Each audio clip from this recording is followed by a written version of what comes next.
Coming up on this week's edition of Sunday Nation, the director of the Michigan State Police, Colonel Joe Gasper, is here to talk to us about the state police, inclusion and racial diversity.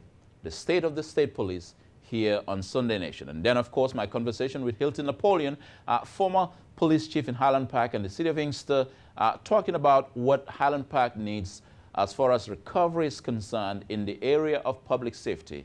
And of course, Hilton is also talking about his new book regarding police reform and, of course, remembering his late brother, Benny Napoleon, the former Wayne County Sheriff and Detroit Police Chief. And then our remembrance of the late activist, civil rights hero, anti-apartheid hero, Harry Belafonte, who passed away this week at the age of 96. It's all coming up on this week's edition of Sunday Nation.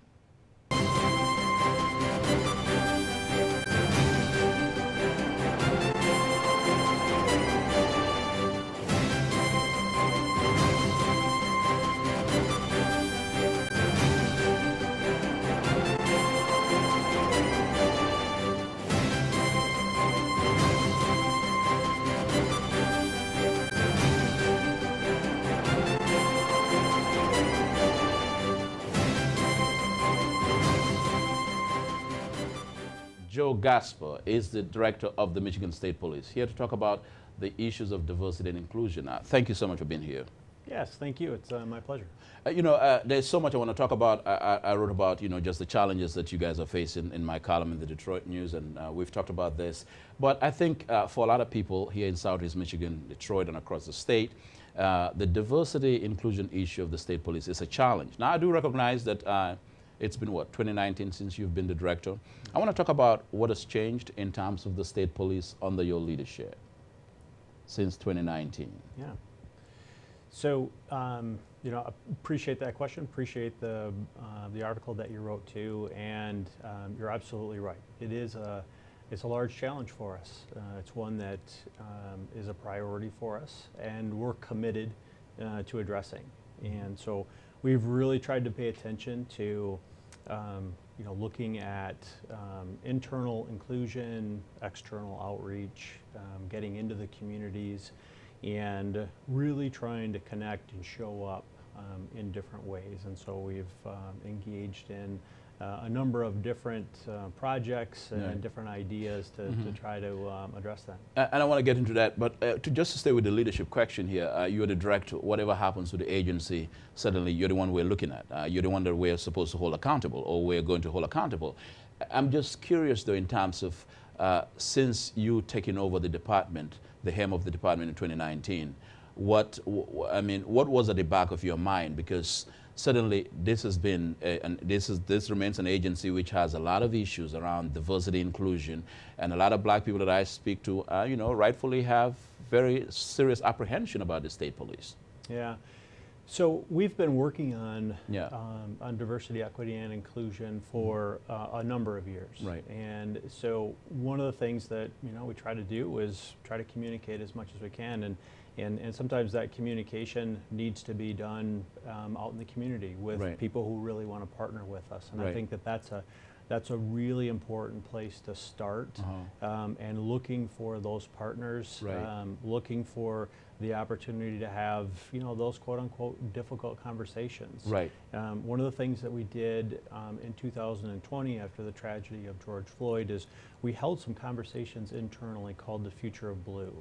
And the word blue was an acronym for Build, Listen, Engage, and Unite. Right. And what we did is we asked for volunteers from the department. A lot of our minority members, African American members, came on. It was a virtual call, and we had about a half a dozen enlisted members, and then a half a dozen of our civilian members, and we had some really good conversations. We talked about discrimination. We talked about times where they were where they saw racism, and the stories that they told were exceptionally moving. They were not stories that I've heard before.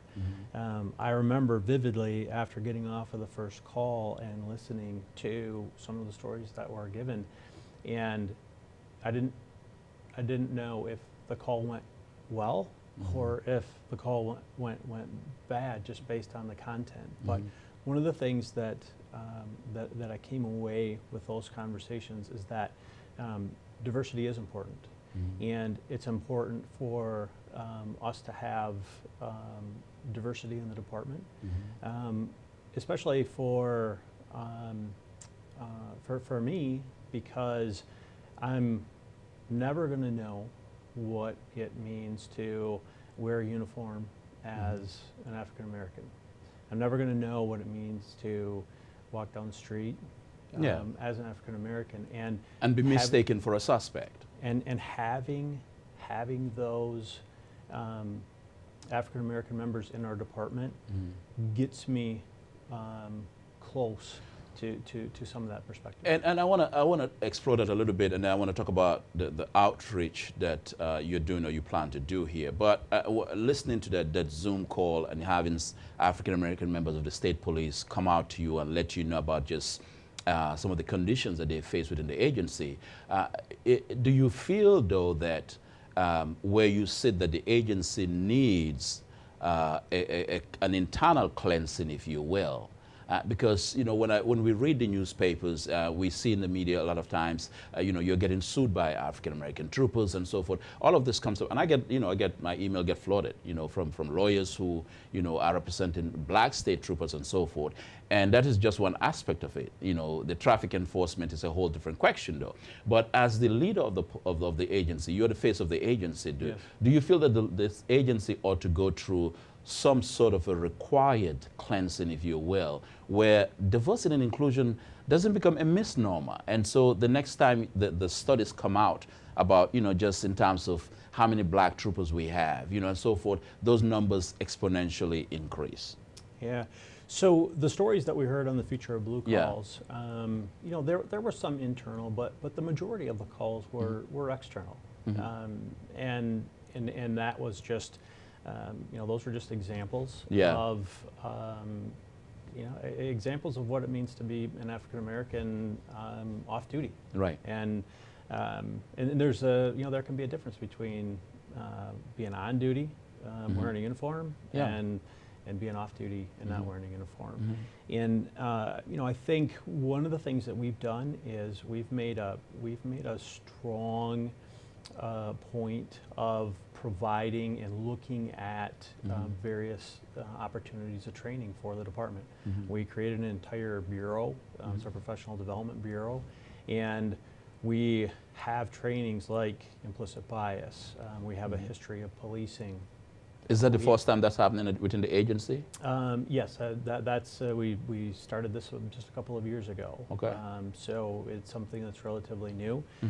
We feel as though it's not just important to talk to and give exposure to the current troopers, but the troopers that are in training too. Right. So in the recruit school, we have a cultural awareness series where we have speakers come in either in person or virtually. Right. And they talk about, they're from their particular community, and they talk about their community's interaction with police. Right. And so that's been powerful. So and I want to move this conversation to the traffic enforcement, and we'll talk about the recruitment as well. And when you released the report, this was a study that you commissioned, right, about the traffic report. Yes. And the enforcement obviously disproportionately affects black people. You had some very strong words. I read the comment you made at the press conference and so forth. But listening to you, and there are folk who are watching you who may be skeptical, and want to see something different. I'm just curious, though, in terms of the next time you commission a report, how would the report be different from the one that was just released, that you had some very strong words about, and the fact that this should not happen within the agency here? The next report that you commission, will it get radically even more better than this one?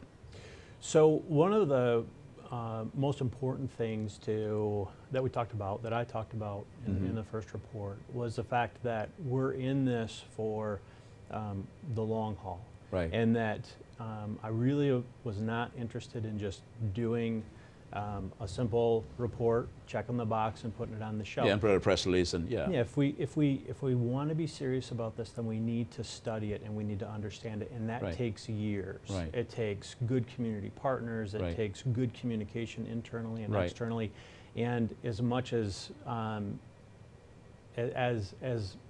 people have a lack of patience for it, Right. and rightly so, Yeah. based on some of the content. Yeah, I mean, Dr. King talked about the fierce urgency of now, which is Yes. where a lot of us are in. Yes, yes, and so with that, with being mindful of that, it will take us time, and to be able to understand it, because we're capturing additional data, we're making modifications on our electronic daily, which then we need time to be able to see the impact of what that is.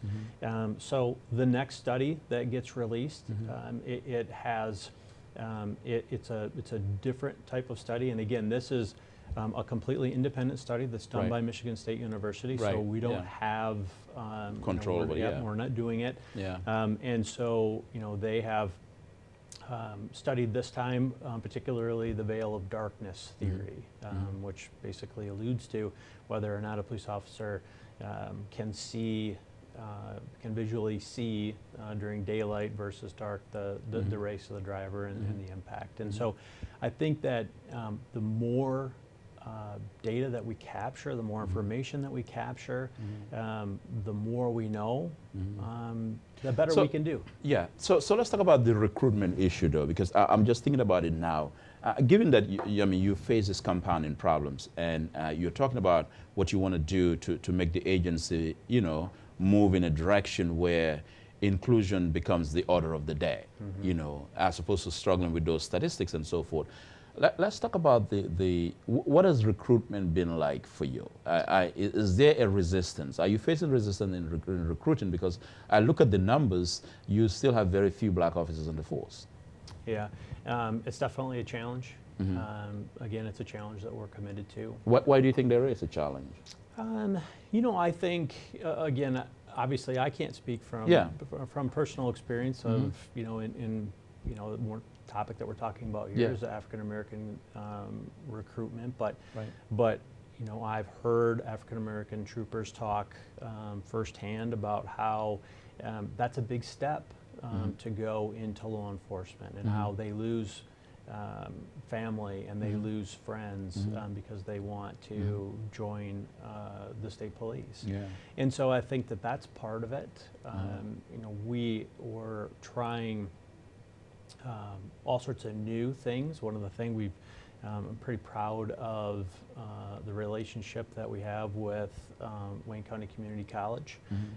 I did a community roundtable there where I presented our traffic stop findings and answered questions. What was the reaction? I think that one of the, if there's a positive, that people are appreciative that we're taking it on, and that we're trying to understand it, so that again, the more we understand, the better we can respond.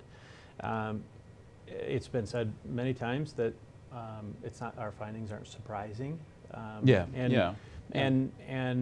And that's just something that we have to continually deal with. But that partnership with Wayne County Community College has been powerful too. We just held our first ever youth summit, where we brought in some high school kids from Detroit Public Schools, and we had some kids from the community college and some other colleges.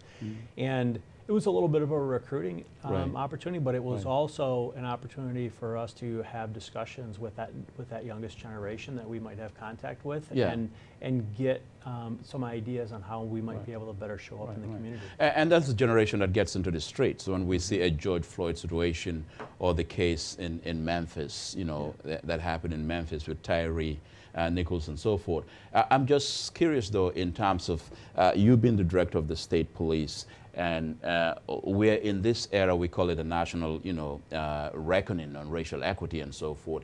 And the spotlight is on every law enforcement agency. Now, whether they behave right or not, that's a whole different question. But the spotlight is still on. The state police is still on every policing agency around the nation, though. How important is it for you, for Michigan State Police to get it right? that we don't, we are not in a situation where we have to, come to you and young people that you're talking to, trying to recruit, our industry demonstrating and saying that you're not right. How important is it for you, the agency, to get it right on the issue of equity and inclusion? Yeah, I really appreciate that question, and I know the last time that we talked, we shared some ideas about that, and it's very important for us. It's important to me. It's important to the agency, and getting it right. We train to get the big things right, but I think what has been proven over the course of the last several years is that we really cannot afford to get the little things wrong either, because the little things that we get wrong tend to turn into really big problems. And so this is an opportunity for us to, again, have those community conversations, have good partners like yourself to be able to share some ideas, be able to, we got out of our youth summit, there were about 8 different high schoolers. Again, the group was predominantly African American, that had an interest in talking to a recruiter more regularly and getting involved in one of our programs, whether it's our Explorers program or our Cadet program. We've done a lot to break down those barriers to getting into recruit school.